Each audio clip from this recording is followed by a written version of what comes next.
Culture Kids. Happy Lunar New Year! Thanks for joining us today on another episode of Culture Kids Podcast. I am your host, Kristen, along with my son, Asher.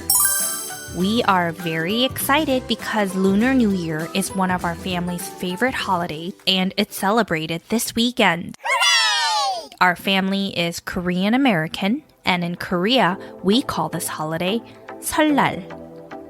Even though we call it Solal, the rest of the world calls it Lunar New Year. Oh, yes! Many other countries celebrate this holiday too. Some of these countries include Vietnam, Singapore, Taiwan, Hong Kong, China, Malaysia, Thailand, and more. Each country celebrates the Lunar New Year differently in different colors and different decorations. So not every country celebrates the Lunar New Year together at the same time. For example, in South Korea, the celebrations occur mostly in 3 days. But in China, the celebrations can last up to 15 days. Wow. But even though every country celebrates the holiday differently, those celebrating Lunar New Year consider it a time to spend time with family. And of course, like every holiday in every culture around the world, eating good food.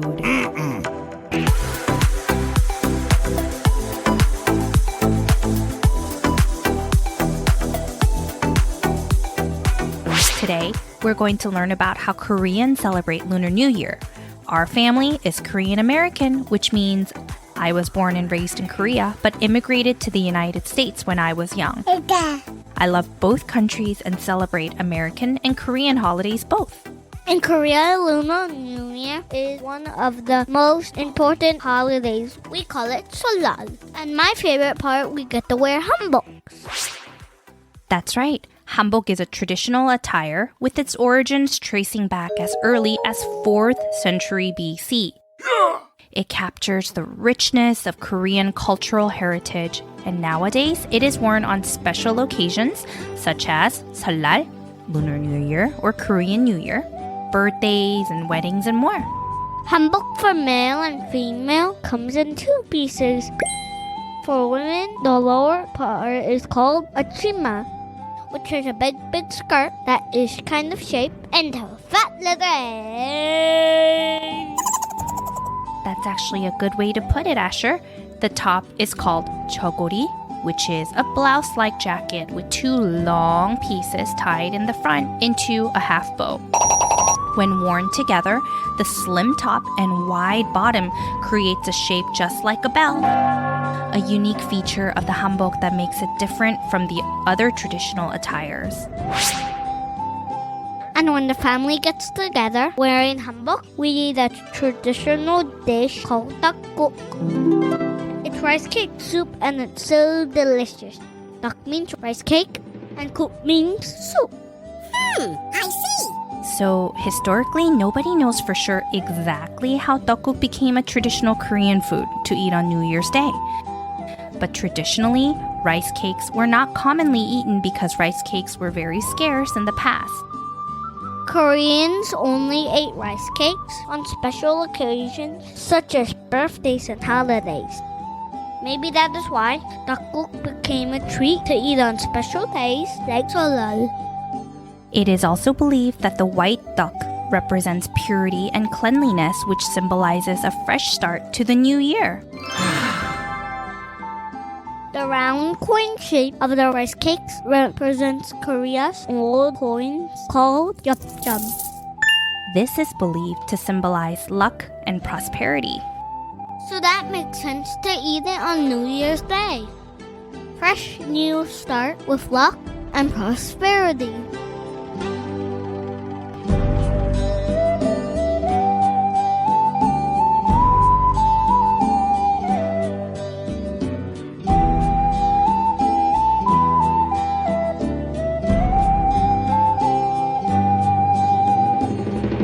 One of the most important things that happens on Lunar New Year in Korea is that everyone in the whole country becomes a year older. Wow!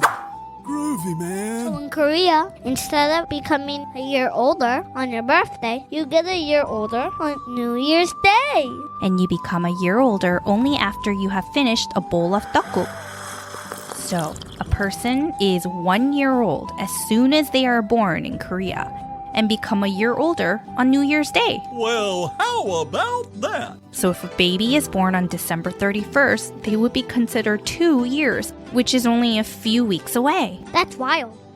For Koreans living in America, when they ask you your age, they ask by, how old are you in Korean age? You are always older in Korea than you are in America. Confuses me time to time. In the United States, I'm 5 years old. But in Korea, after this Lunar New Year, I am 7 years old. Yay!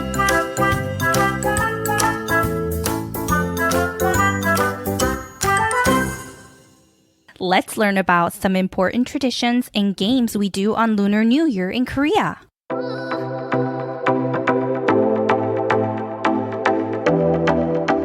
Saebeh is the most important thing to do for Lunar New Year. Traditions. Saebeh is the act of kneeling on the ground and bowing so that your hands are also on the ground. This tradition is always done by the younger people to their elders to wish them a happy new year. This traditional bow shows respect. And after you bow, you get money. So that's my favorite part. Yay! Okay, so maybe that's not the most important thing about Lunar New Year, but you also receive words of wisdom and blessing from your elders. And money is given in a white envelope. Yep. In Chinese traditions, money is usually given in a red envelope, which signifies luck. We don't do this in our family, but some Korean families also saebeh to ancestors that passed away. Yes, this is a tradition called chaebeh, where families set up a low table with food and drinks to offer to the spirits of the ancestors. This practice is pretty common in Korea, but not all families partake in this tradition for personal or religious reasons. It depends on your family's belief of what happens to spirits in the afterlife. Oh yeah.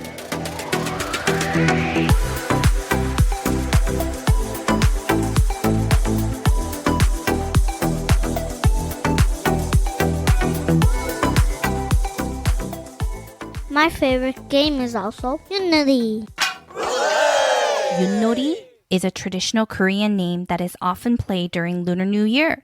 It is played with 4 wooden sticks, which acts like a dice. The team throws the 4 wooden stick into the air and move their pieces based on how the sticks land. The first to move all tokens around the board wins. Yutnori is based on the Korean people's understanding of the universe and astronomy from a long time ago.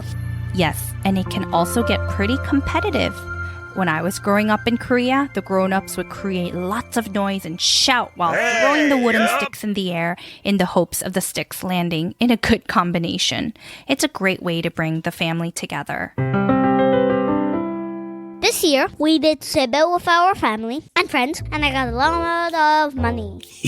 Asher, what do you want to do with the money? Wait.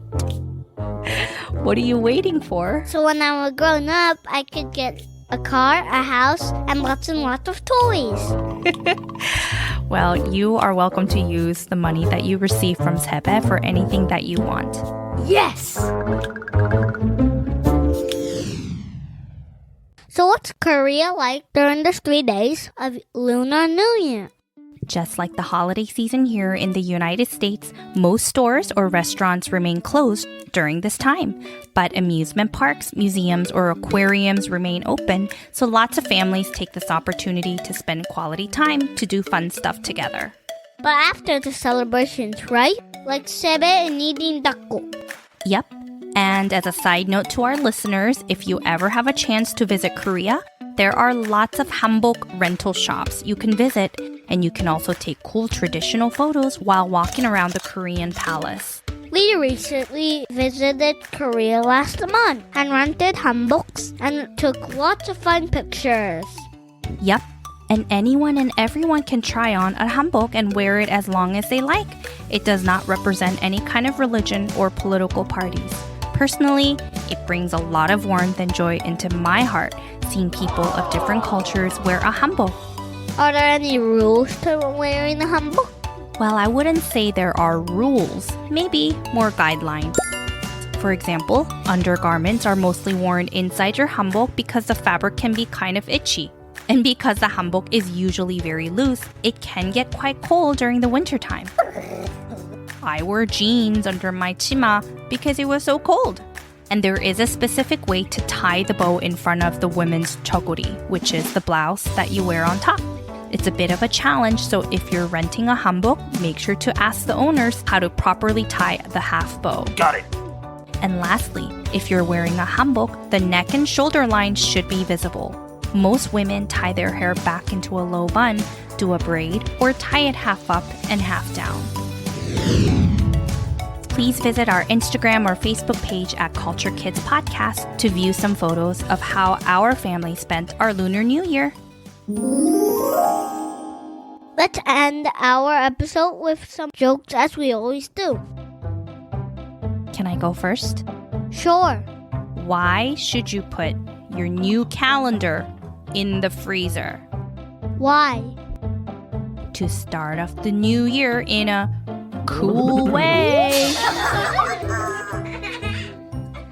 Okay, my turn. Knock knock. Another knock knock joke. Who's there? Wait, Wahoo! what are you so excited about?